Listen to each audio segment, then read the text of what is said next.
Os números sobre a saúde financeira no Brasil pintam um quadro, para dizer o mínimo, preocupante. Nossas fontes indicam que lá em junho de 2020, 67,1% das famílias brasileiras estavam endividadas. É um número altíssimo. E o mais alarmante é o vilão dessa história: o cartão de crédito. Famoso pelos juros altíssimos, né? Ele é o principal tipo de dívida para 80% das famílias com renda de até 10 salários mínimos.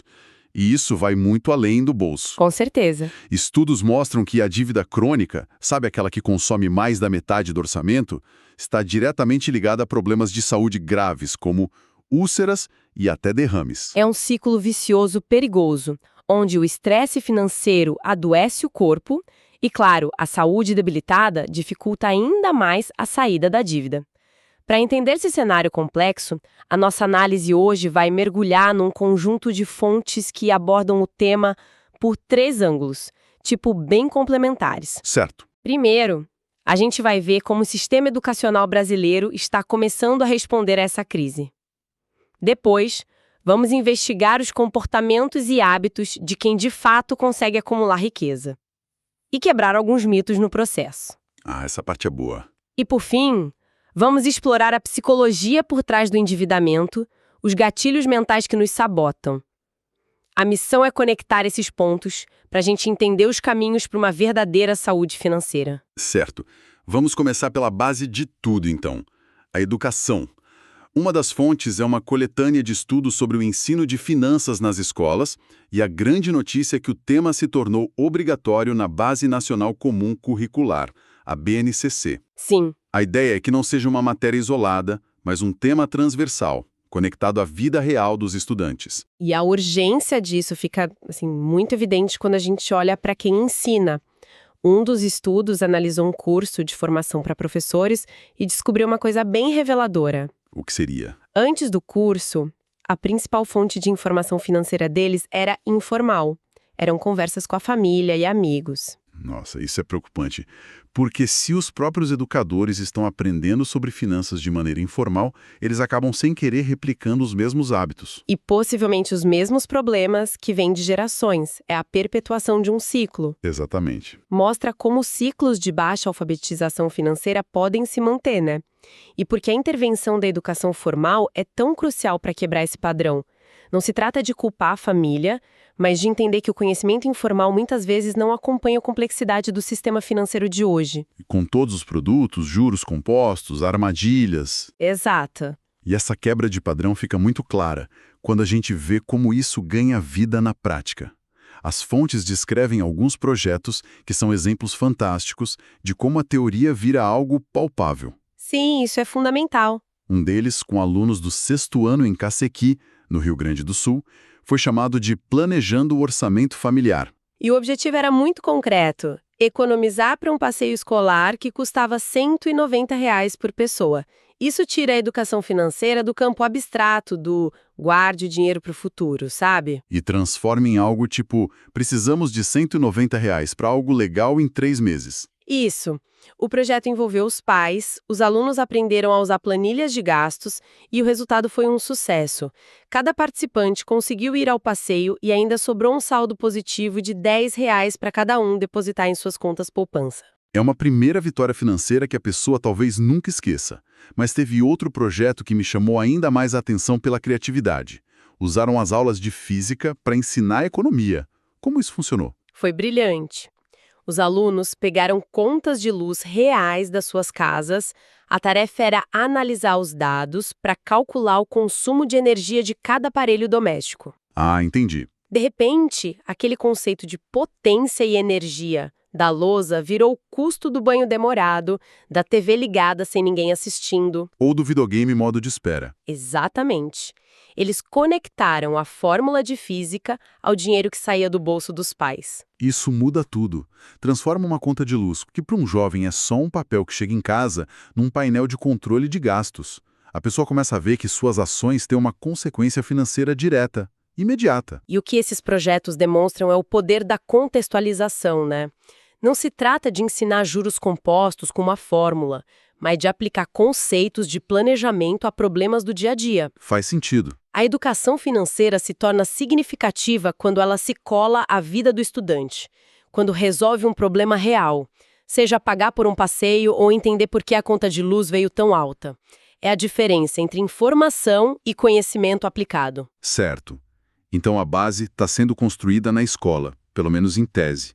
Mas como isso se traduz na prática, para quem já está no jogo da vida adulta e conseguiu vencer? As fontes sobre os milionários que moram ao lado trazem umas respostas bem contraintuitivas. Ah, sim. O livro O Novo Milionário Mora ao Lado defende que a riqueza é muito mais sobre comportamento do que sobre ter uma renda estratosférica. Essa é a tese central e mais poderosa. A riqueza não é o que você ganha, é o que você acumula. E para ilustrar isso, os autores criaram duas categorias: os prodigiosos acumuladores de riqueza, os PARs, E os subacumuladores de riqueza, os SARs. isso. E eles propõem uma fórmula para a pessoa ter uma noção de onde está, certo? Sim, e o mais interessante é que eles criaram uma espécie de termômetro financeiro, uma fórmula simples para qualquer um ter um choque de realidade. É assim, pegue sua idade, multiplique pela sua renda anual antes dos impostos e divida por 10. Ok. O número que aparece é o patrimônio que a sociedade espera que você tenha com base nesses dois fatores. Se o seu patrimônio real é muito maior, parabéns, você é um par. Se for menor, bom, você está no time dos SARs. E a boa notícia é que o livro explica como virar o jogo. Exato. Quando a gente olha os hábitos dos par, dos verdadeiros milionários, muitos estereótipos de Hollywood caem por terra, né? O primeiro ponto que a fonte destaca é a disciplina. Numa pesquisa de 2016, 91% deles classificaram a disciplina como um fator de sucesso importantíssimo. 91%? É um número muito alto. Mas o que me surpreendeu mesmo foi o segundo ponto, o orçamento. Ah, sim. A ideia de que orçamento é só para quem está com dinheiro contado. Exato. Mas a pesquisa mostra que mesmo com um patrimônio líquido mediano de 3,5 milhões de dólares, 65% desses milionários continuam usando um orçamento doméstico. Espera um pouco, isso é surpreendente. É muito. Alguém com milhões de dólares no banco ainda usa uma planilha de gastos. A fonte explica qual é a motivação por trás disso. Não é simplesmente sobre controlar despesas, imagino. Ótima pergunta. Não é sobre controle no sentido de restrição, mas de direção. Para eles, o orçamento não é uma ferramenta para ver onde não gastar, mas para garantir que o dinheiro está indo para onde eles querem que vá. Investimentos, metas de longo prazo. Filantropia. É um plano de voo. Eles tratam as finanças pessoais com o mesmo rigor que um CEO trata as finanças de uma empresa. O orçamento é o relatório anual deles para eles mesmos. Faz sentido. É uma mudança de mentalidade, de reativo para proativo. E isso se conecta com outro dado.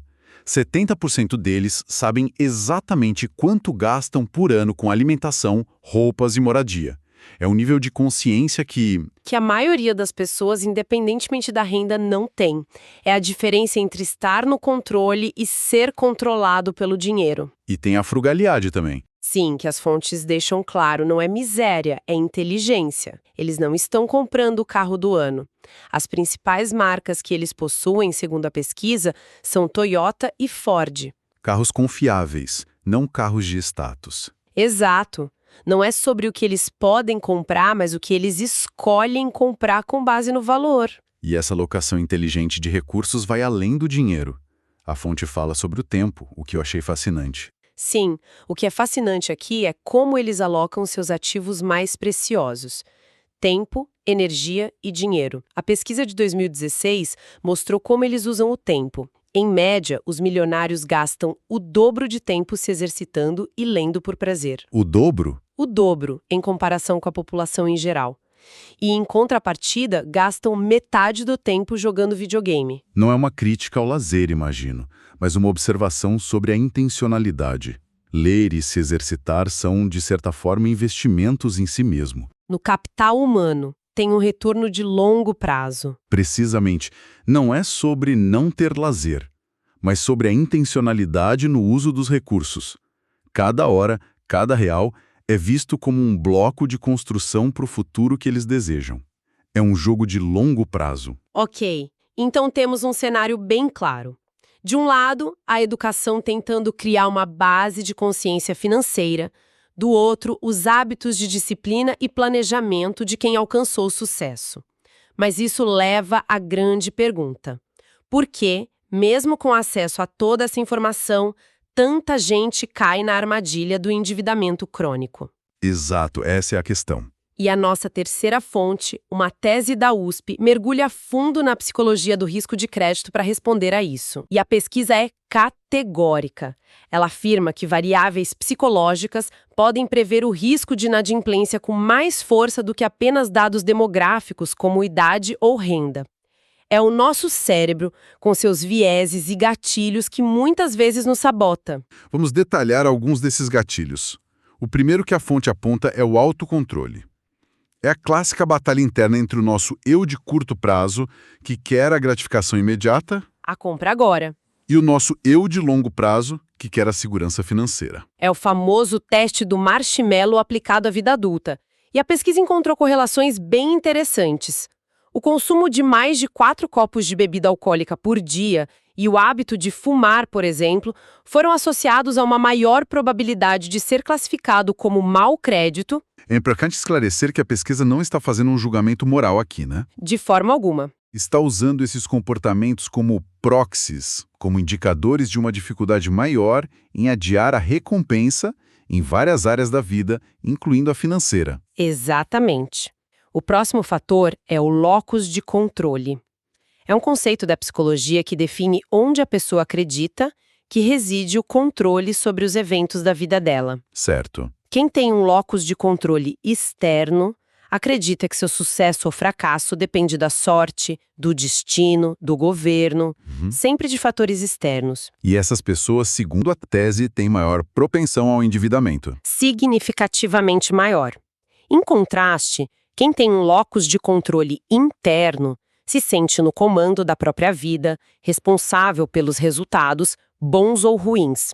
Essa pessoa tende a ter uma saúde financeira melhor, porque ela age, planeja, se sente protagonista. Não uma vítima das circunstâncias. Isso. É interessante notar como a falta de locus de controle interno que vemos aqui na psicologia pode ser um resultado direto da falta de educação prática, como aquela da conta de luz, que nunca tivemos na escola. É uma conexão perfeita. Se você nunca aprendeu que pode controlar nem uma pequena parte das suas finanças, é fácil acreditar que tudo está fora do seu controle. É isso. A educação prática fortalece o músculo do locus de controle interno. Ela te dá a prova de que suas ações geram resultados. E tem também o otimismo irreal. É um pouco desconfortável olhar para essa lista de gatilhos, porque é fácil se reconhecer em pelo menos um deles. Assim. Esse do otimismo, por exemplo, quem nunca pensou, depois eu vejo como pago, ou mês que vem melhora, na hora de passar o cartão? É uma armadilha mental muito comum. A tendência de superestimar nossa renda futura e subestimar os riscos. Esse otimismo nos deixa confortáveis para assumir dívidas hoje, com a crença de que o nosso eu do futuro será mais rico, mais disciplinado e magicamente vai dar um jeito em tudo. E a tese ainda aponta outros 2 fatores. O primeiro é o comportamento de compra compulsiva, que é mais do que gastar demais, é um impulso difícil de controlar. E o segundo, que me parece cada vez mais relevante na era digital, a comparação social. Crucial. A pesquisa destaca que indivíduos endividados tendem a conhecer mais pessoas endividadas em seu círculo social. E hoje, com as redes sociais, nosso círculo social é o mundo inteiro. Pois é. A gente vê um feed infinito de pessoas em férias, comprando carros, em restaurantes caros.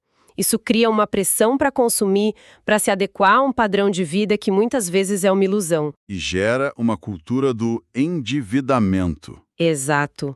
Onde se endividar para manter as aparências se torna normal.